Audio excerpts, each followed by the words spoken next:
صلی اللہ تعالی علیہ وآلہ وسلم کا ارشاد گرامی ہے،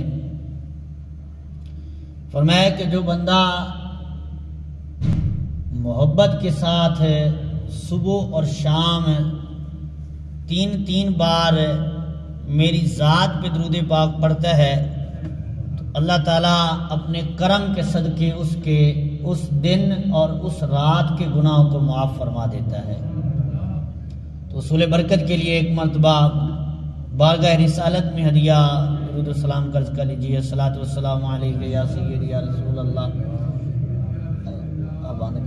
الصلاۃ والسلام علیک یا سیدی یا رحمت للعالمین، الصلاۃ والسلام علیک یا سیدی یا نبی اللہ وعلی آلک و اصحابک یا سیدی یا خاتم النبیین۔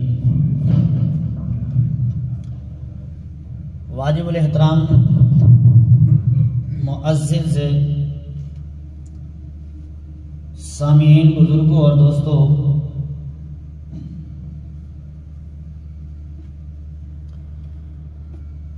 آج انشاءاللہ تعالی حضرت عبداللہ ابن عباس رضی اللہ تعالی عنہما آپ کا ذکر خیر اور آپ کا ذکر کر کے جو ہے وہ برکت حاصل کرنے کی کوشش کریں گے، اور جس توجہ سے آپ بیٹھے ہیں اور بیٹھتے ہیں اسی توجہ سے اگر آپ سماعت کریں گے تو مجھے یقین ہے کہ آج کے موضوع سے ہمیں بہت کچھ فائدہ حاصل ہوگا، اور انشاءاللہ تعالی یقیناً آپ کے علم میں بھی برکت ہوگی اور میرے علم میں بھی اضافہ ہوگا۔ تو حضرات گرامی، حضرت عبداللہ ابن عباس رضی اللہ تعالی عنہ کو دو نسبتیں حاصل ہیں۔ ایک تو آپ حضور کے چچا زاد بھائی ہیں، یعنی حضور کی آل میں بھی شمار ہوتے ہیں، اور پھر دوسرا آپ حضور کے صحابہ کرام میں بھی نمایاں آپ کا نام ہے، یعنی حضور کی اہل بیت میں بھی شامل ہیں اور حضور کے صحابہ کرام میں بھی آپ شامل ہیں، کہ جن کو حضور علیہ السلام نے یہ بشارت سنائی کہ اصحابی کا نجوم، فرمایا میرے سارے صحابی جو ہیں وہ ستاروں کی طرح ہیں، جن کے پیچھے بھی چل جاؤ گے، جس کی اقتداء کر لو گے، تمہیں ہدایت نصیب ہو جائے گی۔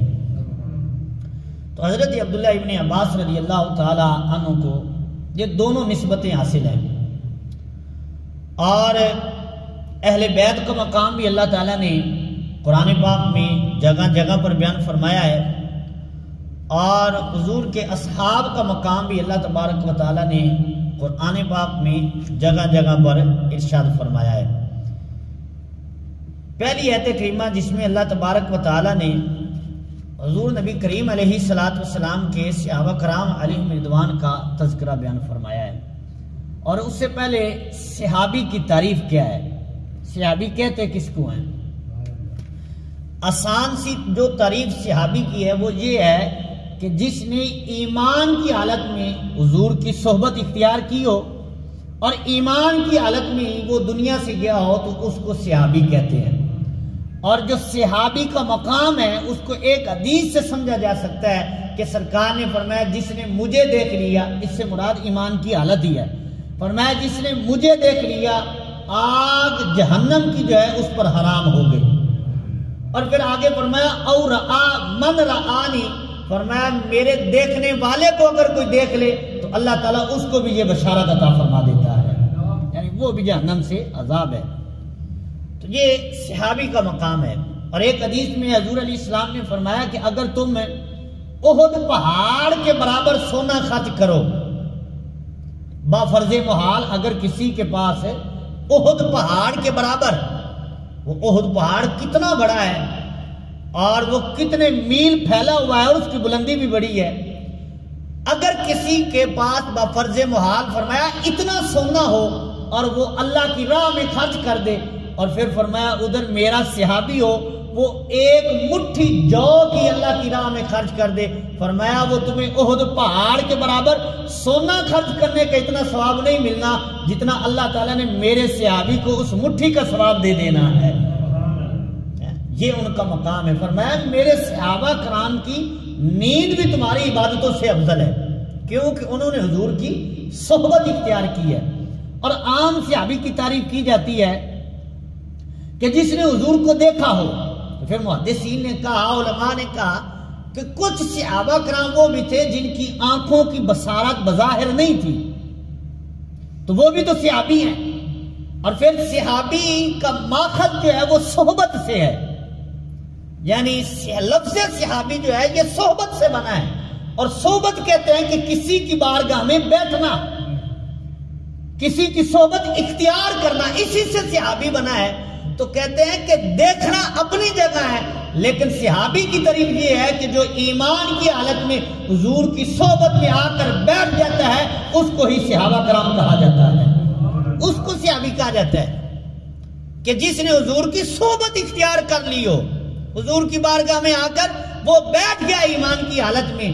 اور دیکھنا تو پھر اس کا تو اور بھی کمال ہے نا کہ جس نے حضور کو دیکھ لیا ہے، تو صحابی اس کو کہتے ہیں کہ جو ایمان کی حالت میں حضور کی بارگاہ میں آ کر بیٹھے، صحبت اختیار کرے، پھر اسی ایمان کی حالت میں دنیا سے چلا جائے تو اس کو صحابی کہتے ہیں۔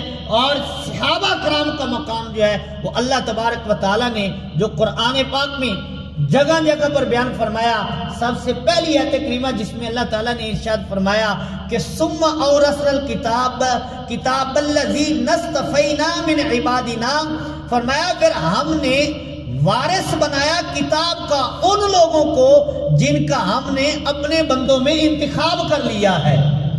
اچھا یہ چنے ہوئے لوگ ہیں نا، فرمایا کہ جن کو ہم نے انتخاب کیا، جن کو ہم نے چن لیا ہے، تو یہاں وہ چنے ہوئے لوگ کون ہیں؟ وہ صحابہ کرام علیہم رضوان ہیں۔ اور پھر دوسری جگہ اللہ تبارک و تعالیٰ نے ارشاد فرمایا قل الحمد للہ والسلام علی عبادہ الذین اصطفیٰ، فرمایا اے محبوب فرما دیجئے کہ تمام تعریفیں اللہ تعالیٰ کے لیے اور سلام ہو ان بندوں پر جن کو اللہ تعالیٰ نے چن لیا ہے۔ حضرت عبداللہ ابن عباس رضی اللہ تعالیٰ عنہ یہ اس حدیث کے اور اس قول کے راوی ہیں، کیونکہ آج موضوع بھی آپ کا ہی نا، تو آپ ہی اس حدیث کو روایت کرتے ہیں۔ آپ فرماتے ہیں کہ یہاں جن بندوں کو اللہ تعالیٰ نے چنا ہے اور جن پر اللہ تعالیٰ سلام فرما رہا ہے، فرمایا وہ اور کوئی نہیں، وہ حضور کے صحابہ کرام ہیں، جن کو اللہ تعالیٰ نے چن لیا ہے اور اللہ ان پر سلام کر رہا ہے، جن کو اللہ تعالیٰ سلام فرما رہا ہے، بھیج رہا ہے، وہ کوئی اور نہیں ہے، فرمایا وہ صحابہ کرام علیہم رضوان کی ذات گرامی ہے جن کو اللہ تبارک و تعالیٰ قرآن میں سلام فرما رہا ہے۔ اور پھر حدیث پاک میں حضور علیہ الصلوۃ والسلام نے ارشاد فرمایا کہ ان اللہ اختار اصحابی علی العالمین سوى النبیین والمرسلین، اور دوسری حدیث کا مفہوم ہے ان اللہ اختارنی واختار لی اصحابی، اور کما قال حضور علیہ السلام نے فرمایا ساری کائنات میں سے اللہ تعالیٰ نے مجھ کو چن لیا اور میرے لیے اللہ تعالیٰ نے میرے صحابہ کرام کو چن لیا۔ اچھا اب صحابہ کرام جو ہے یہ چناؤ جو ہے وہ کسی بندے کا نہیں ہے، اگر حضور کا بھی چناؤ ہوتا نا تو ہم کو تو پھر بھی کوئی نہیں اعتراض ہے۔ سرکار فرماتے ہیں کہ میرا چناؤ نہیں، یہ اللہ تعالیٰ کا چناؤ ہے۔ فرمایا اللہ تعالیٰ نے چن کر جو ہے ان کو میرا غلام بنا دیا۔ اور ایک حدیث کا مفہوم ہے، حضور علیہ السلام نے فرمایا اللہ تعالیٰ نے عالم ارواح میں لوگوں کے دلوں پر نظر رحمت فرمائی، اور پھر فرمایا کہ جن کے سب سے پاکیزہ دل تھے اللہ نے ان کو چن کر جو ہے وہ میرا غلام بنا دیا ہے۔ اللہ اکبر، تو یہ چنے ہوئے لوگ ہیں، یہ پاکیزہ لوگ ہیں، اور یہ چناؤ اللہ تعالیٰ کا ہے۔ اور پھر دوسری بات یہ ہے کہ اللہ تبارک و تعالیٰ نے قرآن پاک میں ارشاد فرمایا اولئک کتب فی قلوبہم الایمان وأیدہم بروح منہ، فرمایا کہ یہ وہ لوگ ہیں کہ جن کے دلوں پر اللہ تعالیٰ نے ایمان کو جو مضبوط کر دیا، نقش کر دیا ہے، مور لگا دی ہے ان کے دلوں پر، کس کی؟ ایمان کی۔ تو آپ دیکھیے کہ جن کے ایمان اتنے مضبوط ہیں کہ اللہ تعالیٰ فرماتا ہے کہ ہم نے ان کے دلوں پر جو ہے ایمان کی مور لگا دی ہے، تو جن کے ایمان کی گواہی خود خدا دے رہا ہے تو ان کا ایمان کتنا مضبوط ہوگا۔ اب ان کے ایمان میں اگر کوئی بحث کرے، گفتگو کرے، فلاں مومن ہے، فلاں نہیں ہے، فلاں ایسا ہے، تو اس کے ایمان میں شک ہو سکتا ہے، حضور کے غلاموں کے بارے میں جو ہے وہ شک ہے نہیں ہو سکتا، کیونکہ ان کے ایمان کی گواہی اللہ تعالیٰ نے خود قرآن میں عطا فرما دی ہے۔ اچھا اب دیکھیے، صحابہ کرام علیہ رضوان کی وہ ہستیاں ہیں کہ جنہوں نے ہمیں قرآن جمع کر کے دیا، صحابہ کرام کی وہ ہستیاں ہیں کہ جنہوں نے ہمیں احادیث کا ذخیرہ اکٹھا کر کے جو ہے وہ حضور کی امت کو پیش کیا، اور اسلام کو صحیح حالت میں حضور کی امت تک پہنچانے والے جو ہستیاں ہیں وہ بھی کوئی اور نہیں ہے، وہ بھی حضور کے صحابہ کرام ہیں۔ اگر حضور کے صحابہ کرام پر تم بحث کرو گے تو پھر نہ تمہارا قرآن بچتا ہے، نہ تمہارا اسلام بچتا ہے، اور نہ ہی حدیثیں سلامت رہتی ہیں، کیونکہ جب وہ جمع کرنے والے ہی ٹھیک نہیں ہیں تو پھر قرآن ٹھیک تو نہیں نہ ہوگا۔ اگر جمع کرنے والے ہی ٹھیک نہیں ہیں تو پھر حضور کی حدیثیں صحیح نہیں ہوں گی، پھر ماننا پڑے گا اگر قرآن بھی سلامت ہے، دین بھی سلامت ہے، حدیثیں بھی سلامت ہیں، تو یہ کسی اور کا کمال کوئی نہیں، یہ حضور کے صحابہ کرام کا کمال ہے۔ وہ بھی اعلیٰ ہیں، وہ بھی سلامت ہیں، رفض اور شرک سے بچے ہوئے ہیں، وہ پاک ہیں، صاف ہیں، مصفح ہیں، اور اللہ تعالیٰ نے ان کو کامل ایمان عطا فرمایا ہے۔ اگر ان کا ایمان کامل مانو گے تو پھر ہی تمہارا ایمان کامل ہو سکتا ہے، اگر وہ ایمان والے نہیں ہیں تو پھر تیرا قرآن بھی سلامت نہیں ہے، تیرا اسلام بھی سلامت نہیں ہے، کیونکہ قرآن کو اکٹھا کر کے پہنچانے والے حضور کے صحابہ کرام ہیں، اسلام کو صحیح حالت میں ہم تک پہنچانے والے وہ بھی صحابہ کرام ہیں، تو ان کا تو ہم پر احسان ہے کہ انہوں نے قرآن بھی صحیح پیش کیا ہے اور اسلام بھی صحیح پیش کیا ہے، اس میں جو ہے وہ کمی زیادتی نہیں کی ہے، ہر شے صحیح پیش کی ہے حضور علیہ السلام کی امت تک۔ اور پھر صحابہ کرام علیہ رضوان کی ان پاک ہستیوں میں ایک چمکتا ستارہ جو ہے وہ حضرت عبداللہ ابن عباس رضی اللہ تعالی عنہما کی ذات ہے۔ حضرت عبداللہ ابن عباس رضی اللہ تعالی عنہما حضور کے چچا کے بیٹے ہیں، یعنی چچا زاد بھائی ہیں، جس کو ہماری زبان میں کزن کہا جاتا ہے، ہم آج کل کزن بھی کہا جاتا ہے، تو حضور علیہ السلام کے چچا زاد بھائی ہیں، اور حضرت عبداللہ ابن عباس کے والد حضرت عباس جو ہیں وہ حضور کے سگے چچا ہیں، اور جن کے بارے میں حضور علیہ السلام نے فرمایا کہ العباس سنو ابی او کما قال، فرمایا حضرت عباس جو ہیں یہ میرے باپ کی مثل ہے، یعنی جس طرح میرے باپ ہیں حضرت عباس کو وہ مقام حاصل ہے، اور حضور علیہ السلام کو بڑے عزیز تھے حضرت عباس رضی اللہ تعالی عنہ، اور غزوہ بدر کے موقع پر حضرت عباس رضی اللہ تعالیٰ عنہ کفار کی طرف سے لڑنے کے لیے آئے، تو جو 70 قیدی ہوئے تھے نا ان میں حضرت عباس بھی شامل تھے، تو مسجد نبی میں لا کر باندھ دیا گیا، تو حضرت عباس بھی ان میں تھے، تو آپ کی رسیاں جو ہے نا تھوڑی مضبوط باندھی گئی، تو رات کو ان رسیوں کی وجہ سے آپ جو ہے آپ کی کراہت نکلتی رہی، یعنی آپ کے منہ سے آواز نکلتی رہی ان رسیوں کی سختی کی وجہ سے، تو صبح اٹھتے ہی سرکار نے فرمایا کہ میرے چچا کی آواز نے مجھے سونے نہیں دیا، ان کی رسیوں کو ڈھیلا کر دو۔ اللہ اکبر۔ اب فیصلہ قیدیوں کو ہوا کہ ان سے جو ہے فدیہ لے کر آزاد کر دیا جائے، جو فدیہ دے وہ فدیہ دے کر آزاد ہو جائے، نہیں تو مسلمانوں کے بچوں کو پڑھائے، اس طرح کے جو فیصلے ہوئے، تو حضرت عباس رضی اللہ تعالی عنہ آپ سے فرمایا گیا کہ جاؤ فدیہ لے آؤ، آزاد ہو جاؤ، تو حضرت عباس کہنے لگے کہ میرے پاس تو رقم ہی کوئی نہیں ہے، میں فدیہ دے نہیں سکتا، تو سرکار علیہ السلام نے فرمایا یہ کیسی بات ہے، یاد تو کرو جب گھر سے نکلتے ہوئے میری چچی ام الفضل سے آپ نے کہا تھا کہ اتنی رقم جو ہے یہ رکھ لو، اگر میں واپس آ گیا تو ٹھیک ہے، اگر میں واپس نہ آ سکا تو میرے بیٹوں کی اچھی طرح پرورش کر دینا، تو فرمایا وہ رقم کہاں ہے، جب سرکار کی زبانی یہ غیب کی خبر حضرت عباس نے سنی اور فرمایا یہ رقم کی خبر یا میری بیوی کو تھی یا مجھے تھی، میں نے کسی کو نہیں بتائی تھی، اور آپ جب اس خبر کو جانتے ہیں تو اللہ تعالیٰ نے آپ کو سچا نبی ہی بنا کر بھیجا ہے۔ اس بات کو دیکھ کر آپ کے چچا جو ہیں وہ مسلمان ہو گئے اور کلمہ پڑھ لیا، تو حضرت عبداللہ ابن عباس رضی اللہ تعالی عنہما آپ ہجرت سے 3 سال پہلے شعب ابی طالب کے موقع پر جب آپ خاندان قریش خاندان ہاشم جو تھا وہ وہاں موصور تھا اور حضور علیہ السلام کے خاندان کو شعب ابی طالب میں موصور کیا گیا، یعنی تعلقات ختم کر دیے گئے۔ اس وقت میں حضرت عبداللہ ابن عباس رضی اللہ تعالی عنہما آپ کی ولادت باسعادت ہوتی ہے۔ اور یہاں بڑی پیاری بات ہے، یہ دلائل النبوہ میں حضرت ابو نعیم نے اس بات کو نقل کیا ہے، کہتے ہیں کہ حضرت ام الفضل یہ حضور علیہ السلام کی چچی جان ہے اور آپ کا نام لبابہ ہے، اور حضرت ام الفضل جو ہیں یہ حضور علیہ السلام کی ازواج مطہرات سے حضرت میمونہ رضی اللہ تعالی عنہا کی بہن ہیں، سگی بہنیں ہیں یہ۔ اچھا تو یہ میں آگے عرض کرتا ہوں، جو میں روایت عرض کرنے لگا تھا، حضرت ام الفضل کہتی ہیں، اور اس کو روایت بھی حضرت عبداللہ ابن عباس خود کر رہے ہیں۔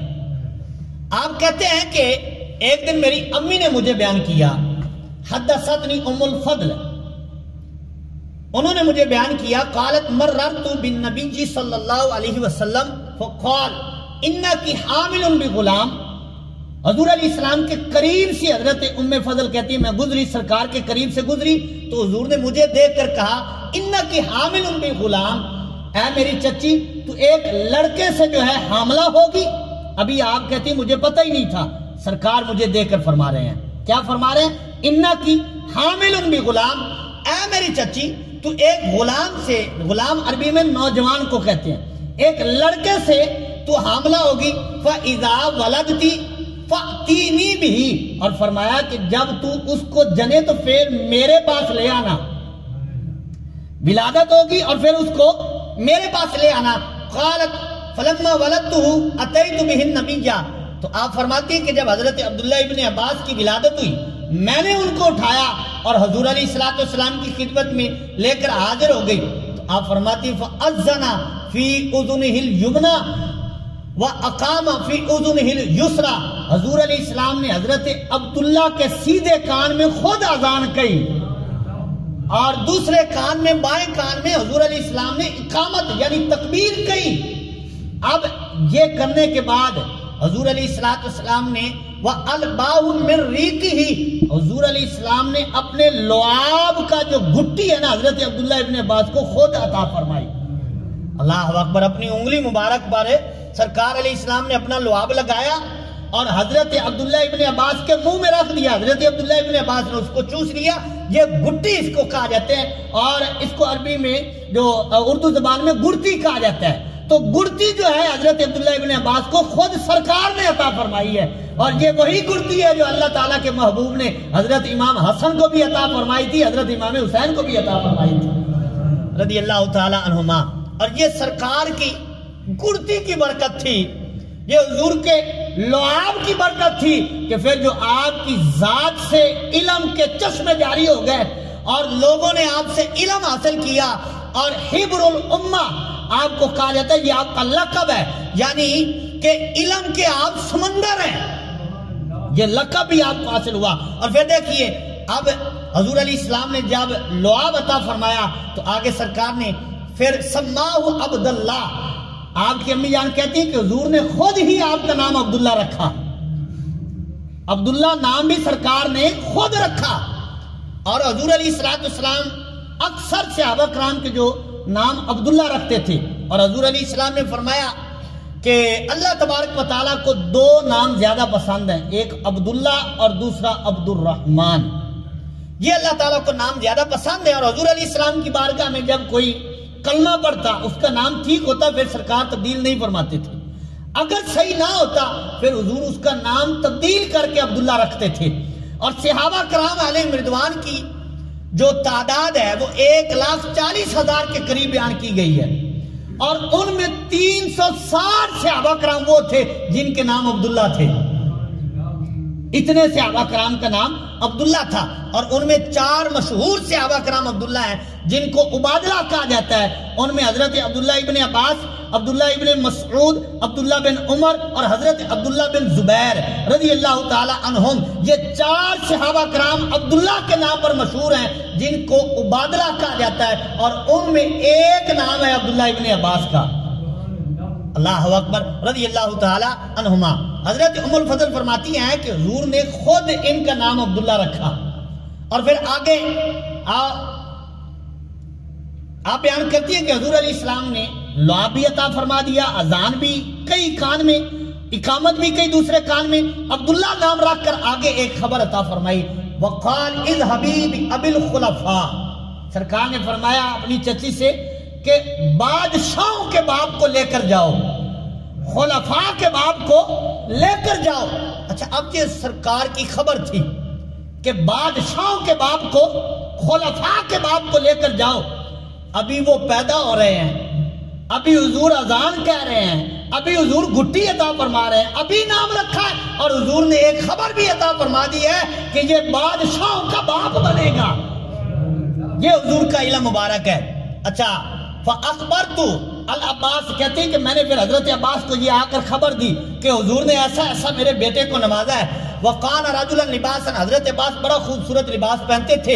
فَلَابِسَ ثِيَابَهُ ثُمَّ أَتَىٰ إِلَى النَّبِيِّ، اچھے کپڑے پہن کر حضرت عباس حضور کے چچا حضور کی خدمت میں حاضر ہوئے۔ فَلَمَّا بَصُرَ بِهِ قَامَ، جب حضور نے حضرت عباس اپنے چچا کو دیکھا تو حضور کھڑے ہو گئے، قام، سرکار کھڑے ہوئے۔ فَقَبَّلَ بَيْنَ عَيْنَيْهِ، اور حضور نے حضرت عباس کی آنکھوں کے درمیان بوسہ عطا فرمایا۔ اچھا، اب اگلی گفتگو سنیے۔ قال قلت یا رسول اللہ ما شیء اخبرتنی بہ ام الفضل، یا رسول اللہ یہ ام فضل کو آپ نے کیا خبر دی ہے؟ تو سرکار نے ساری خبر بتائی کہ یہ کہا ہے، اور پھر فرمایا ھذا ابو الخلفاء، یہ خلفاء بادشاہوں کا باپ بنے گا۔ اچھا، یہ جو خبر حضور علیہ السلام کی ہے کہ بادشاہوں کا باپ بنے گا، آپ تاریخ کا مطالعہ کر کے دیکھیں، میں نے اس پہ تھوڑی سی سرچ کی ہے۔ حضرت عبداللہ ابن عباس کی اولاد میں سے جس کو خلافت عباسیہ کہا جاتا ہے، یہ تقریباً 650 سال جو ہے یہ خلافت قائم رہی ہے، اور یہ سارے جو ہیں حضرت عبداللہ ابن عباس کی اولاد میں سے بادشاہ تھے۔ 650 سال ان کی اولاد نے بادشاہت کی ہے، خلافت کی ہے، اور تاریخ میں یہ موجود ہے کہ حضرت عبداللہ ابن عباس جن کو سرکار پیدا ہوتے ہی فرما رہے تھے کہ یہ بادشاہوں کا باپ بنے گا، تاریخ میں موجود ہے حضرت عبداللہ ابن عباس کی اولاد میں سے 37 بادشاہ جو وہ گزرے ہیں جنہوں نے روئے زمین پر حکومت کی ہے، اور آپ کی اولاد نے 650 سال تک جو ہے خلافت عباسیہ کو قائم رکھا، اور دوسرا بڑا خاندان جو ہے حکومت کرنے والا وہ حضرت عبداللہ ابن عباس کی اولاد میں سے تھا۔ اور پھر یہ 1256 کے بعد خلافت عثمانیہ قائم ہو گئی، اور پھر یہ خلافت عباسیہ جو ہے یہ خلافت عثمانیہ کے ساتھ مل جاتی ہے، اور 650 سال یہ خلافت قائم رہی، اور یہ 650 سال کی خبر حضور علیہ السلام نے حضرت عبداللہ کے پیدا ہوتے ہی عطا فرما دی تھی، فرمایا یہ بادشاہوں کا باپ بنے گا۔ اللہ اکبر، یہ سرکار علیہ السلام کا علم مبارک ہے، اور یہ وہ شان ہے حضرت عبداللہ ابن عباس کی جو اللہ کے محبوب کریم علیہ السلام کی بارگاہ سے آپ کو عطا ہوئی ہے۔ اور آپ کی دوسرا جو وصف، جس وصف سے آپ مشہور ہے، وہ ہے مفسر ہونا، یعنی آپ رئیس المفسر ہے۔ اور یہ تفسیر کا علم جو ہے، قرآن پاک کی تعویل کا علم، تفسیر کا علم جو ہے وہ حضرت عبداللہ ابن عباس کو خاص عطا ہوا ہے۔ مفسر تو اور بھی بڑے بڑے ہیں، لیکن ہر ایک مفسر جو ہے نا وہ برکت اور علم جو ہے حضرت عبداللہ ابن عباس سے لیتا ہوا نظر آتا ہے۔ اور حضرت عبداللہ ابن عباس رضی اللہ تعالیٰ عنہ اب خود فرماتے ہیں کہ میں بچپن میں تھا، اور جب حضور علیہ السلام کا وصال با کمال ہوا ہے تو اس کی وقت آپ کی عمر جو ہے وہ تقریباً 13 سال تھی۔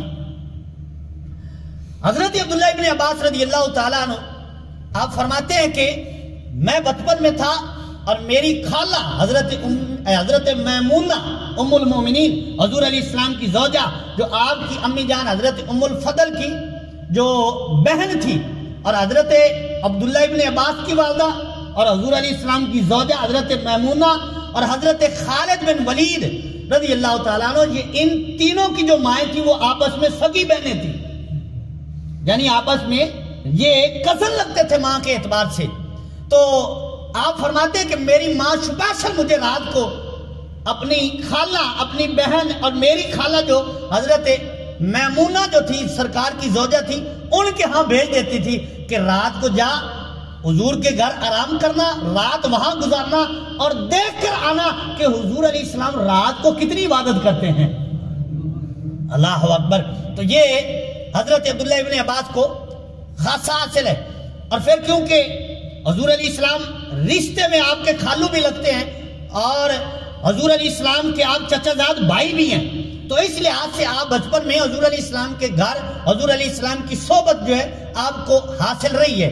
8 سال کی عمر میں آپ نے ہجرت کی ہے، اور پھر سرکار کی 5 سال جو ہے وہ آپ نے صحبت حاصل کی ہے اور علم حاصل کیا ہے، اور بہت ساری حدیثیں جو ہیں وہ ڈائریکٹ حضور علیہ السلام کی زبانی سنی ہے اور آگے امت تک جو ہیں وہ پہنچائی ہیں۔ اور ویسے آپ کی جو حدیثیں مروی ہیں جو آپ سے، وہ تقریباً 2660 حدیثیں ہیں، جن کو روایت کرنے والے حضرت عبداللہ ابن عباس رضی اللہ تعالی عنہما، یعنی اتنا علم اکٹھا کر کے جو ہے وہ حضور کی امت تک حضرت عبداللہ ابن عباس نے پہنچایا ہے۔ اور آپ فرماتے ہیں کہ میں حضور علیہ السلام کے گھر جو ہے ام المومنین حضرت میمونہ کے ہاں گھر چلا جاتا تھا۔ آپ فرماتے ہیں ایک رات ہوئی، میں وہاں ٹھہرا، رات کو حضور علیہ السلام نے وضو کرنے کے لیے جب سرکار بیدار ہوئے، حضور علیہ السلام نے وضو کرنا چاہا تو برتن میں پانی پہلے موجود تھا، سرکار نے وضو کیا اور حضور علیہ السلام نے 4 رکعت نفل ادا کی، اور پھر فرمایا کہ اپنی زوجہ ام المومنین حضرت میمونہ سے فرمایا کہ یہ پانی کس نے بھر کر رکھا تھا؟ تو انہوں نے اشارہ حضرت عبداللہ ابن عباس اپنے بھتیجے کی طرف کیا کہ انہوں نے بھر کر رکھا ہے، تو سرکار خوش ہو گئے۔ اب جب سرکار خوش ہو جائیں تو پھر سرکار عطا فرماتے ہیں۔ وہ مسلم شریف میں ایک واقعہ ہے کہ حضور علیہ السلام کے ایک صحابی حضرت ربیہ ہیں، انہوں نے حضور کو رات کو وضو کرایا تو سرکار نے فرمایا سال ربیہ مانگ، کیا مانگنا ہے؟ تو حضرت ربیہ عرض کرتے ہیں مرافقتک فی الجنہ، یا رسول اللہ جنت میں وہ جگہ چاہیے جہاں آپ رہیں گے۔ اللہ اکبر۔ تو سرکار نے فرمایا ربیہ یہ تو مل گئی ہے، کچھ اور مانگنا ہے تو وہ بھی مانگ لے۔ میرے کریم سے گر قطرہ کسی نے مانگا، دریا بہا دیے ہیں، دربے بہا دیے ہیں۔ تو حضرات گرامی سرکار نے عطا فرمایا، اور حضرت عبداللہ ابن عباس رضی اللہ تعالی عنہما کہتے ہیں میں نے حضور علیہ السلام کو وضو کروایا اور سرکار علیہ السلام خوش ہو گئے، میں نے پانی گرم کر کے رکھا، سرکار نے وضو کیا۔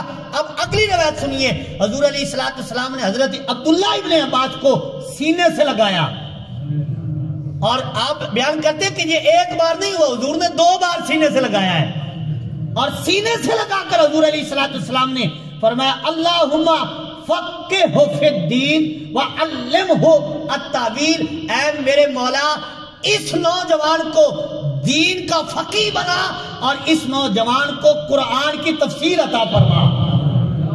اللہ اکبر۔ تو اس حدیث پاک میں حضور علیہ السلام نے حضرت عبداللہ ابن عباس رضی اللہ تعالی عنہما کے بارے میں جو ارشاد فرمایا وہ ہے فقیہ ہونا، فقہ کا علم عطا فرمانا۔ یہ میں اس لیے بات خصوصی طور پر کر رہا ہوں کیونکہ آج کل کچھ لوگ کہتے ہیں کہ یہ قرآن اور حدیث ہی ہوتی ہے، فقہ کا کیا مطلب ہوتا ہے؟ فقہ کچھ نہیں ہے، یہ فقہ تو تم نے اپنی طرف سے نکالی ہوئی ہے۔ میں نے کہا فقہ ہم نے نہیں نکالی، فقہ کا علم اللہ کے محبوب نے اپنی دعا سے حضرت عبداللہ ابن عباس کو عطا فرما دیا ہے۔ اگر فقہ ہی کچھ نہیں ہے تو یہ حضور کی دعا کا کیا مطلب ہے؟ فقہہ فی الدین۔ اور پھر دوسری حدیث پاک میں حضور علیہ السلام نے فرمایا من یرید اللہ خیرا یفقہہ فی الدین، فرمایا اللہ جس سے بھلائی کا ارادہ فرماتا ہے اللہ تعالیٰ اسے دین کی فقاہت عطا فرما دیتا ہے، دین کی سمجھ بوجھ عطا فرما دیتا ہے، مطلب دین کا فقیہ بنا دیتا ہے۔ تو اگر فقہ ہے ہی نہیں، قرآن اور حدیث ہی ہے، تو پھر یہ فقیہ ہونے کا مطلب کیا ہے؟ تو معلوم ہوا یہ فقہ جو ہے اس کی بنیاد اللہ کے محبوب نے خود حضرت عبداللہ ابن عباس کو دعا دے کر بنیاد رکھ دی تھی. اور پھر حضرت عبداللہ ابن عباس رضی اللہ تعالی عنہما آپ جو فتوے دیا کرتے تھے ان فتووں کو اکٹھا کیا گیا تو اس کی پوری 20 جلدیں بنتی ہیں. 20 جلدوں میں آپ کے فتاوی جات جو آپ نے فقہ سے فتاوی جات جو ہے وہ حضور کی امت کو عطا فرمائے ان کی پوری 20 جلدیں بنتی ہیں. تو فقہ کے سب سے پہلے بانی جو ہیں وہ حضرت عبداللہ ابن عباس رضی اللہ تعالی عنہما ہیں. آپ کی ذات ہے. تو یہ نہیں ہے کہ فقہ ہے ہی کچھ نہیں. لیکن دوسری بات بھی یاد رکھیں, جو فقہ ہے نا جس کو ہم فقہ کہتے ہیں, جس میں مسائل بیان کیے جاتے ہیں, اس میں مسائل جو ہیں کوئی اپنی ذات سے نہیں بیان کیے جاتے. قرآن اور حدیث سے لے کر جو ہے وہ ہمارے ائمہ کرام نے مسائل کو بیان کیا ہے, اور وہ جو مسائل قرآن حدیث سے لے کر بیان کیے گئے ہیں اسی کو تو فقہ کہا جاتا ہے. اور پھر دوسری حدیث پاک میں جو دوسرا الفاظ ہے کہ علمہ التعویل, اے مولا اس کو تعویل یعنی تفسیر کا علم عطا فرما. تو حضرت عبداللہ ابن عباس کو جو تفسیر کا علم ملا نا, آپ جو رئیس المفسرین ہیں, آپ جو مفسر قرآن ہیں, اور اس امت میں قرآن کے سب سے پہلے اگر کوئی مفسر ہے تو وہ بھی حضرت عبداللہ ابن عباس رضی اللہ تعالیٰ عنہ کی ذات ہے. پہلے مفسر حضرت عبداللہ ابن عباس ہیں. اور یہ تفسیر کا علم کہاں سے ملا؟ حضور نے ایک دعا کر کے دے دیا.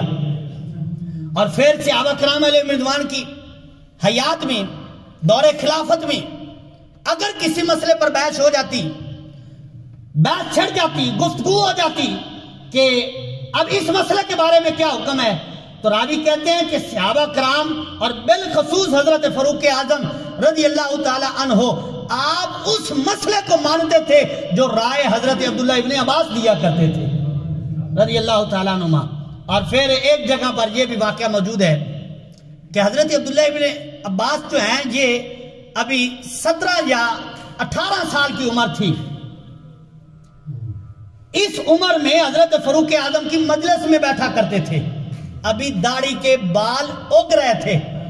اس وقت میں حضرت فاروق اعظم کی مجلس میں بیٹھتے تھے.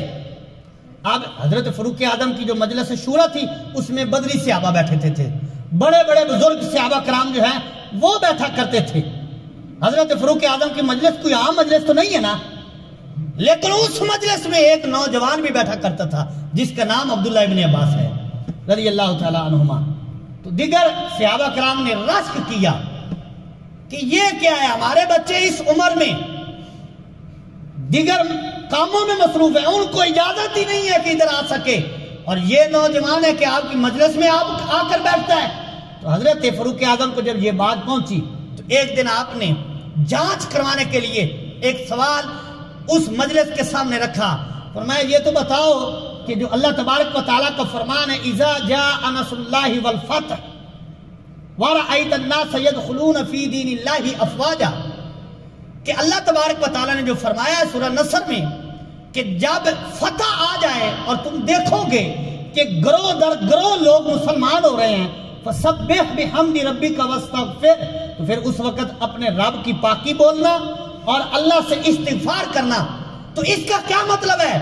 تو سب نے کہا کہ اس سے مراد فتح ہے, کہ علاقوں کا فتح ہو جانا مراد ہے, فلاں علاقہ فتح ہو جانا مراد ہے, غلام فتح جو ہے وہ مراد ہے. تو حضرت فاروق اعظم نے حضرت عبداللہ ابن عباس سے فرمایا کہ آپ کی کیا رائے ہے, آپ کیا کہتے ہیں؟ تو حضرت عبداللہ ابن عباس رضی اللہ تعالیٰ عنہ فرماتے ہیں کہ اس سے مراد جو ہے وہ حضور کا وصال ہے, اس سے مراد حضور علیہ السلام کا وصال ہے. اور جب یہ آیت کریمہ نازل ہوتی ہے تو حضرت صدیق اکبر جو حضور کے رازدار ہیں زاروں قطار رونے لگ جاتے ہیں. کسی نے پوچھا کہ کیا مطلب ہے, اس میں تو بشارت سنائی جا رہی ہے, اس میں تو خوشخبری سنائی جا رہی ہے کہ اللہ تعالیٰ مسلمانوں کو فتح عطا فرما دے گا, گروہ در گروہ جو ہیں وہ لوگ مسلمان ہوں گے, ہمارے دائرہ حلقہ میں داخل ہو گئے, اور آپ رو رہے ہیں. فرمایا تم فتح کو دیکھ رہے ہو اور مجھے نظر آ رہا ہے کہ اس میں اللہ کے محبوب کا وصال جو ہے اللہ تعالیٰ اس کی خبر دے رہا ہے کہ جب آپ کا کار نبوت ختم ہو جائے گا تو پھر آپ اپنے رب کی طرف لوٹ جائیں گے۔ تو حضرت عبداللہ ابن عباس نے اس آیت کی اور اس سورت کی جب یہ تفسیر لوگوں کے سامنے رکھی تو پھر حضرت فاروق اعظم نے فرمایا کہ میری بھی وہی رائے ہے جو حضرت عبداللہ ابن عباس کی رائے ہے۔ فرمایا میں بھی وہی کہتا ہوں جو حضرت عبداللہ ابن عباس کہتے ہیں۔ یعنی آپ کی عمر جو ہے وہ 17-18 سال ہے، لیکن فقیہ اتنے بڑے ہیں کہ بڑے بڑے صحابہ کرام بیٹھے ہیں، لیکن ان میں بھی اگر رائے مانی جا رہی ہے، مشورہ مانا جا رہا ہے، تفسیر مانی جا رہی ہے تو وہ حضرت عبداللہ ابن عباس رضی اللہ تعالی عنہما آپ کی رائے کو مانا جا رہا ہے۔ تو اتنے بڑے مفسر اور اتنے بڑے فقیہ تھے۔ اور پھر جو انا اعطیناک الکوثر اس کی تفسیر ہے، تو اس کی ہر ایک نے تفسیر کی کہ اللہ تعالیٰ نے اپنے محبوب کو نہر کوثر عطا فرمائی، حوض کوثر عطا فرمایا۔ تو حضرت عبداللہ ابن عباس نے فرمایا اس سے مراد حوض کوثر نہر کوثر نہیں ہے، اس سے مراد اللہ تعالیٰ نے حضور کو خیر کثیر عطا فرمایا ہے، یعنی ساری کثرت جو ہے وہ اللہ تعالیٰ نے اپنے محبوب کو عطا فرمائی ہے۔ تو کسی نے کہا کہ اے عبداللہ اس سے مراد حوض کوثر نہیں ہے، تو حضرت عبداللہ ابن عباس نے فرمایا کہ اللہ تعالیٰ نے جو اپنے محبوب کو خیر کثیر عطا فرمایا ہے، جو کثرت عطا فرمائی ہے، حوض کوثر تو اس میں سے ایک حصہ ہے، باقی ساری کثرت جو ہے وہ اللہ تعالیٰ نے اپنے محبوب کو عطا فرما دی ہے۔ انا اعطیناک الکوثر، ساری کثرت پاتے یہ ہیں۔ یہ تفسیر بھی حضرت عبداللہ ابن عباس رضی اللہ تعالیٰ عنہما نے لوگوں کے سامنے رکھی کہ اس سے مراد خیر کثیر ہے۔ اور چوتھے پارے میں ایک آیت کریمہ ہے، یوم تبیض وجوہ وتسود وجوہ، فرمایا قیامت کا دن ہوگا اور کچھ لوگ وہ ہوں گے جن کے چہرے سیاہ ہوں گے اور کچھ لوگ وہ ہوں گے کہ جن کے چہرے روشن ہوں گے۔ حضرت عبداللہ ابن عباس سے پوچھا گیا کہ یہ روشن چہرے والے کون ہیں؟ فرمایا جن کے چہرے روشن ہونے نا وہ اہل سنت و جماعت والے لوگ ہوں گے۔ اللہ اکبر! تو اتنے بڑے مفسر ہیں اور اتنا بڑا علم جو ہے وہ اللہ تبارک و تعالیٰ کے محبوب کی دعا سے آپ کو عطا ہوا، اور آپ کے فضل و کمال کی مثال دیکھیں، اتنے بڑے مقام والے ہیں لیکن علم کی جستجو اور علم کی خاطر سفر کرنا۔ آپ فرماتے ہیں کہ ایک دن میں نے انصاری صحابی سے کہا، آپ کی توجہ ہے میری طرف؟ سبحان اللہ کہیے ذرا، یہ باتیں کوئی عام تو نہیں نہ مل جاتی، کہیے ذرا سبحان اللہ۔ اچھا، حضرت عبداللہ ابن عباس کہتے ہیں کہ میں نے ایک دن انصاری صحابی سے کہا کہ کیوں نہ ہو کہ ہم حضور کی حدیثیں نہ جمع کریں، ہم حضور کی حدیثیں نہ اکٹھی کریں۔ تو انصاری صحابی نے بات سنی انسنی کر دی، یعنی ادھر کان نہیں دھرا، توجہ نہیں کی۔ تو حضرت عبداللہ ابن عباس کہتے پھر میں نے اکیلے ہی جو ہے وہ نیت کر لی اور سفر شروع کر دیا۔ پھر حضرت عبداللہ ابن عباس کہتے ہیں کہ مجھے پتا چلتا کہ کسی کے پاس حضور کا فرمان ہے اور انہوں نے وہ حضور سے فرمان سنا ہے، تو آپ فرماتے میں اس کے دروازے پہ جا کر بیٹھ جاتا، اور جاتے بھی دوپہر کے وقت، اور کہتے ہیں کہ میں دروازے پہ بیٹھ کر چادر اپنے چہرے پہ کر کے لیٹ جاتا، اور ہوا چلتی، تیز ہوا چلتی، مٹی اڑ کر جو ہے میرے چہرے کو گرد آلود کر دیتی، میرے چہرے پہ مٹی بھی آ جاتی۔ پھر وہ صحابی حضور کا غلام اپنے آپ ہی دروازے سے باہر آتے تو مجھے دیکھ کر حیران ہو جاتے اور کہتے اے عبداللہ تیرا مقام بڑا ہے، تو حضور کی آل سے ہے، تو ہمیں حکم کر دیتا، ہم تیرے پاس آ جاتے اور جو تو سننا چاہتا تھا ہم بتا دیتے۔ اور میں نہیں، ہمیشہ جو ہے پیاسا کنویں کے پاس جاتا ہے، کنواں کبھی پیاسے کے پاس نہیں جاتا، تو اس لیے مجھے حاجت تھی، میں نے حضور کا فرمان سننا تھا، تو میرا حق بنتا ہے کہ میں آپ کے دروازے پر آؤں۔ پھر وہ کہتے چلو آپ آ ہی گئے ہیں تو دروازے پہ دستک دے دیتے، تو آپ فرماتے دستک دینا جو ہے، دروازے پہ دستک دینا، ہاتھ مارنا جو ہے وہ میں نے مناسب نہیں سمجھا، کیونکہ میں نے آپ سے حضور کی حدیث سنی ہے تو آپ کو تنگ تو نہ کروں، آپ مرضی سے آئیں، پھر جب آئیں مجھے حضور کا فرمان سنا دے۔ پھر جب وہ حضور کا فرمان حدیث بیان کر دیتے تو حضرت عبداللہ ابن عباس فوراً اپنی سواری کو تیار کرتے اور اپنے گھر آ جاتے، نہ کھانا کھاتے نہ پانی پیتے، وہ کہتے کچھ تو کھا لو، فرماتے میرا جو کام تھا وہ ہو گیا ہے، اب ٹھہرنے کا مطلب ہی کوئی نہیں رہتا ہے۔ اللہ اکبر! وہ اتنے بڑے علم والے لوگ تھے، اتنے بڑے مفسر، اتنے بڑے فقیہ ہیں، لیکن حضور کی حدیث سے سننے کے لیے کیسے کیسے سفر کرتے ہیں، کتنی کتنی مشکلات برداشت کرتے ہیں، اور کیسے کیسے لوگوں کے پاس جاتے ہیں، اور سفر کر کے گئے ایک حدیث سنی وہیں سے واپس پلٹے اور باقی کوئی کام نہیں کیا، کیونکہ وہ گئے حضور کو فرمان سننے کے لیے گئے تھے۔ تو ان کو حضور کے حدیثوں کی اور ان کو حضور کے فرمان الہی عالی شان جو ہے ان کی قدریں تھی، وہ قدر والے لوگ تھے، انہوں نے قدریں کی ہیں۔ ہم بھول گئے، یہاں قرآن حدیث بیان کیا جا رہا ہوتا ہے، ہم اپنے گھر میں باتیں کر رہے ہیں اور گٹھروں پہ بیٹھ کر لوگ جو ہے وہ حدیثوں کو بیان کرنے لگ جاتے ہیں۔ لوگوں کچھ خیال کرو کہ فرمان کس کا بیان کرنا ہے اور جگہ کس پہ بیٹھے ہو، خیال کرنا چاہیے۔ حضرت امام مالک رحمت اللہ تعالی علیہ، آپ کے بارے میں بڑا مشہور قول ہے کہ آپ کے در پہ کوئی آتا، دستک ہوتی لونڈی کو جو غلام کو بھیجتے، جاؤ دیکھو کون آیا ہے اور پوچھو کیا کام ہے۔ اگر سائل آنے والا کہتا نا کہ ہم نے حضور کی کوئی حدیث سننی ہے، تو حضرت امام مالک فرماتے ٹھہرو، ان کو بٹھا دیتے، پھر آپ غسل کرتے، غسل کر کے پھر آپ نیا کپڑا پہنتے، پھر آپ خوشبو لگاتے، پھر آپ کی مسند لگائی جاتی، پھر آپ اس کے اوپر بیٹھ جاتے اور پھر اس سائل سے فرماتے آپ پوچھ حضور کی کون سی حدیث پوچھنا چاہتا ہے۔ اللہ اکبر۔ تو یہ قدر انہوں نے کی ہے حضور کے حدیثوں کی، حضور کے فرمان عالی شان کی، کیونکہ انہوں نے یہ نہیں دیکھا کہ بیان کس نے کرنا ہے، انہوں نے یہ دیکھا ہے کہ قول کس کا ہے، قول کا ادب ہے، کلام کا ادب ہے، کیونکہ یہ کسی عام زبان سے نہیں نکلا، یہ حضور کی زبان اقدس سے نکلے ہوئے جملے ہیں، تو جملوں کا بھی ادب کرنا چاہیے۔ اور امام بخاری رحمت اللہ تعالی علیہ، آپ نے جو بخاری شریف لکھی ہے، اس کو تقریباً 16 سال لگ گیا لکھتے ہوئے، اور یہ کوئی کتاب اتنی بڑی بھی تو نہیں ہے کہ اس کو 16 سال لگ گیا لکھنے کے لیے۔ تو کسی نے پوچھا حضور یہ اتنا سال، اتنا عرصہ کیوں لگا؟ فرمایا جب میں حضور کی کوئی ایک حدیث لکھنا چاہتا تو میں پہلے اس سے غسل کرتا، پھر میں غسل کر کے نئے کپڑے پہنتا، پھر میں خوشبو لگاتا، پھر میں حضور کی حدیث لکھا کرتا تھا، کیونکہ وہ کتاب کی اہمیت نہیں تھی، اہمیت اس کی تھی جس کا فرمان لکھنا ہے۔ تو ادب کیا انہوں نے۔ اور حضرت عبداللہ ابن عباس جیسے اتنے بڑے عالم، اتنے بڑے فقیہ، اتنے بڑے مفسر جو ہیں، وہ حضور کے فرمان کا کتنا ادب کر رہے ہیں اور کتنا احترام کر رہے ہیں۔ تو یہ ہمارے لیے لمحہ فکریہ ہے، ہمارے لیے جو ہے وہ سوچنے والی بات ہے۔ تو حضرات گرامی، حضرت عبداللہ ابن عباس رضی اللہ تعالیٰ عنہما آپ ایک جنازے میں شرکت کی، اور اس جنازے میں حضرت زید بن ثابت رضی اللہ تعالیٰ عنہ آپ بھی اس جنازے میں شامل ہوئے۔ اور یہ حضرت زید بن ثابت جو ہیں یہ عالم صحابہ کرام میں سے بڑے علم والے تھے، اور قرآن کو جمع کرنے والے بھی حضرت زید بن ثابت ہے۔ یہ ایک موقع پر میں نے عرض کیا تفصیلاً۔ تو حضرت زید بن ثابت جو ہیں وہ بھی جنازے میں شامل تھے، حضرت عبداللہ ابن عباس جو ہیں وہ بھی جنازے میں شامل تھے۔ تو جنازہ ادا کرنے کے بعد حضرت زید بن ثابت سواری میں سوار ہو گئے۔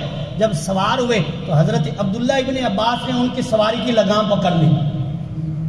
اب جب لگام پکڑی تو حضرت زید بن ثابت کہنے لگے دا یا اپنی رسول اللہ، اے رسول اللہ کے چچا کے بیٹے، میری سواری کی لگام چھوڑ دیجیے، آپ کا مقام بڑا ہے۔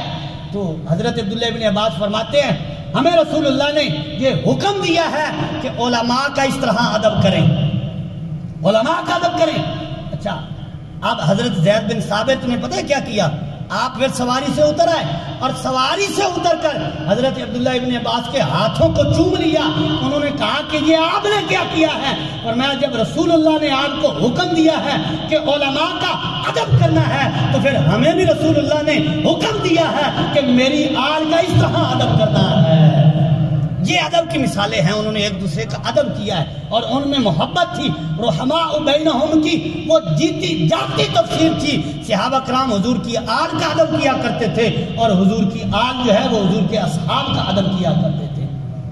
حضرت عبداللہ ابن عباس کے علم کی مثال، حضرت علی المرتضیٰ شیر خدا رضی اللہ تعالی عنہما، آپ کا دور خلافت ہے، اور اس وقت میں یہ جنگ جمل اور جنگ صفین جو ہوئیں، اور ان جنگوں کے بارے میں ہمارے علماء نے یہ لکھا ہے کہ ہمیں اس پر بحث کرنے کی کوئی حاجت اور ضرورت نہیں ہے، یہ صحابہ کرام کا معاملہ ہے، وہ جانے اور ان کو خدا جانے۔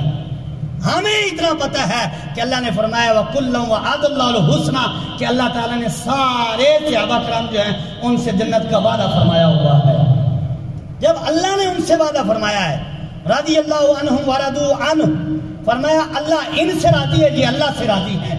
جب اللہ ان سے راضی ہے تو ہمیں ان کی ذاتوں پہ بحث کرنے کی کوئی حاجت نہیں۔ ہمیں تو اتنا پتہ ہے وہ حضور کے غلام تھے، انہوں نے حضور کی زیارت کی ہے، کلمہ پڑھا ہے، اور وہ صحابہ کرام جو اصحاب کے مقام پر فیض ہو گئے ہیں، تو اس دنیا میں نبیوں کے بعد جو ہے وہ صحابی ہونے سے بڑا مقام ہے ہی کوئی نہیں، جو اللہ تعالیٰ نے ان کو عطا فرما دیا ہے۔ حضرات گرامی، حضرت عبداللہ ابن عباس رضی اللہ تعالیٰ عنہما جنگ صفین کے موقع پر تقریباً 24 سے 25 ہزار لوگ جو ہیں وہ حضرت علی رضی اللہ تعالیٰ عنہ کو چھوڑ کر علیحدہ ہو گئے، جن کو خارجی کہا جاتا ہے۔ حضرت عبداللہ ابن عباس کہتے ہیں، یا اے امیر المومنین، اے علی المرتضیٰ، آپ مجھے حکم دیجئے، اجازت دیجئے، میں جا کر ان کو سمجھا کر آتا ہوں، میں ان سے مناظرہ کر کے آتا ہوں، میں سمجھاتا ہوں۔ تو حضرت علی رضی اللہ تعالیٰ عنہ نے فرمایا کہ ہو سکتا ہے وہ آپ کو نقصان دیں، تو فرمایا ایسا نہیں ہو سکتا، وہ مجھے نقصان نہیں پہنچائیں گے۔ تو آپ نے اجازت عطا فرمائی، تو حضرت عبداللہ ابن عباس رضی اللہ تعالیٰ عنہما آپ نے نیا لباس پہنا اور ان کے پاس چلے گئے۔ اب جب ان کے پاس گئے تو آپ کہتے ہیں کہ میں نے ان کو دیکھا کہ وہ نماز پڑھنے میں بڑا محنت کرتے تھے۔ یہ خارجی لوگوں کی نشانیاں بتا رہے ہیں، کون؟ حضرت عبداللہ ابن عباس رضی اللہ تعالیٰ عنہما۔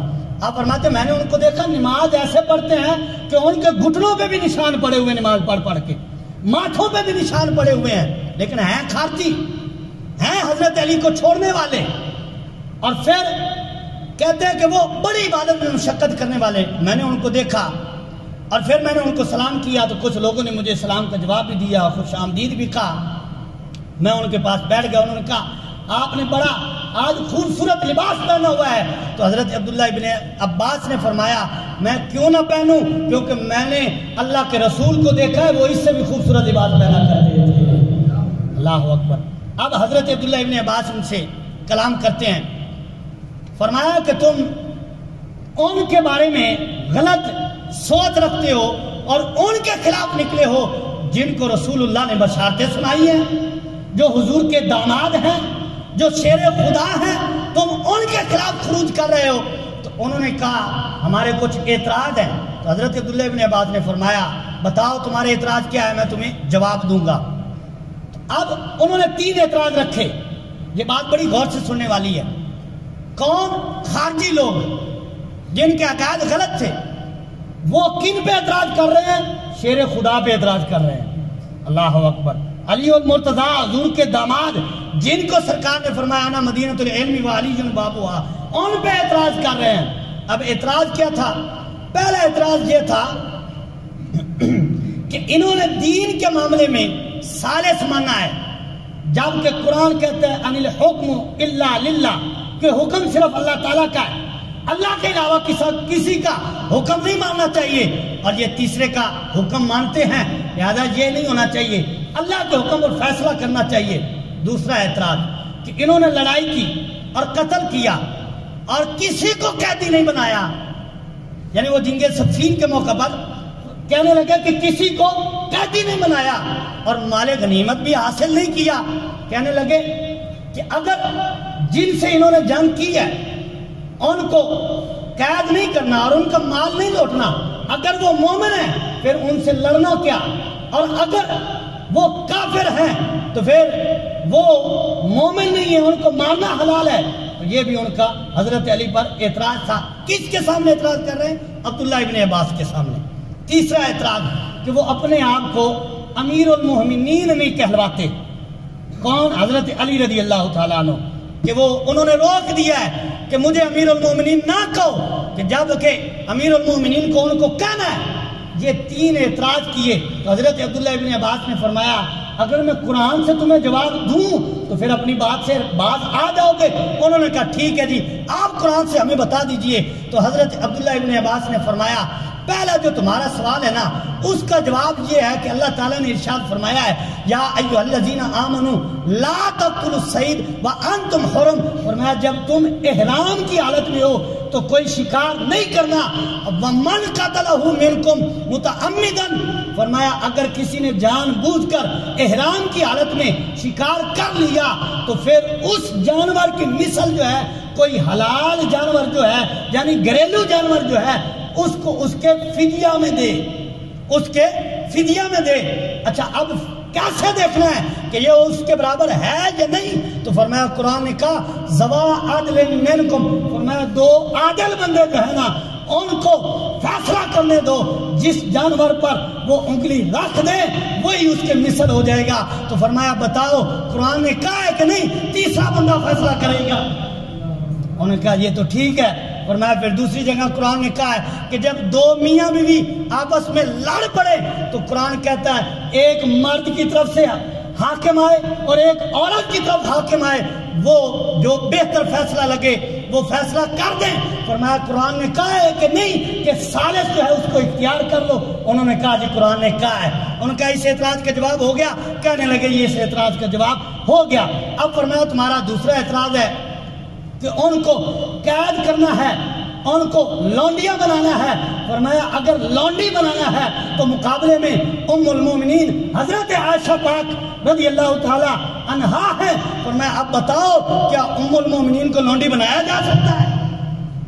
تو وہ چپ ہو گئے، کہنے لگے ام المومنین، جبکہ اللہ تعالیٰ نے فرمایا النبی اولیٰ بالمؤمنین من انفسہم وازواجہ امہاتہم، فرمایا ان کی جو اہلیہ ہیں وہ مومنین کی مائیں ہیں۔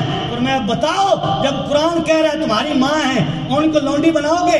جس طرح عام لونڈیاں بناتے ہو وہ کہتے نہیں بنا سکتے۔ فرمایا پھر بتاؤ کیا وہ ایمان والی ہیں یا نہیں ہے؟ کہنے لگے ایمان والی ہیں۔ فرمایا اب فیصلہ تم پر ہے، کدھر جاتے ہو؟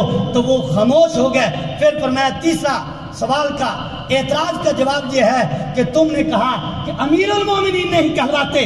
فرمایا جب صلح حدیبیہ ہوئی میں موقع پر موجود تھا، حضور نے صلح نامہ لکھا اور اس کے نیچے لکھ دیا محمد الرسول اللہ، یہ حضور کا حکم تھا محمد رسول اللہ لکھ دو۔ جب وہ خط پہنچا تو کافر کہنے لگے ہم رسول اللہ تو مانتے ہی نہیں ہیں، اس کے نیچے لکھو محمد بن عبداللہ، پھر ہم بات کریں گے۔ اگر رسول اللہ مان لیں تو پھر تو بات ہی کوئی نہیں ہے، پھر تو ہماری لڑائی ختم ہے۔ تو حضرت عبداللہ ابن عباس نے فرمایا کہ حضور نے حضرت علی کو حکم دیا کہ یہ مٹا دو، اللہ بھی جانتا ہے مخلوق بھی جانتی ہے کہ میں اللہ کا رسول ہوں، لہذا یہاں مٹا کر محمد بن عبداللہ لکھ دو۔ فرمایا بتاؤ جب رسول اللہ نے فرمایا ہے کہ اس کو مٹا دو، اگر سرکار فرما سکتے ہیں تو کیا علی نہیں فرما سکتے؟ اللہ اکبر۔ تو یہ تینوں اعتراض کا تسلی بخش جو ہے حضرت عبداللہ ابن عباس نے ان کے سامنے جب جواب رکھا تو روایت میں آتا ہے کہ آپ کے جوابوں پر 20,000 بندہ جو ہے وہ توبہ کر کے مسلمان ہو جاتا ہے۔ 20,000 بندے کو ہدایت نصیب ہو گئی، جس کے قول پر وہ کوئی اور نہیں، وہ بھی عبداللہ ابن عباس ہیں رضی اللہ تعالی عنہما۔ یہ ان کی ہستی ہے، یہ ان کے علم کی مثال ہے، یہ ان کے بلندی کی مثال ہے کہ آپ حضور کے صحابی بھی ہیں، حضور کی آل میں سے بھی ہیں۔ اللہ تبارک و تعالی ہمیں ان کی محبت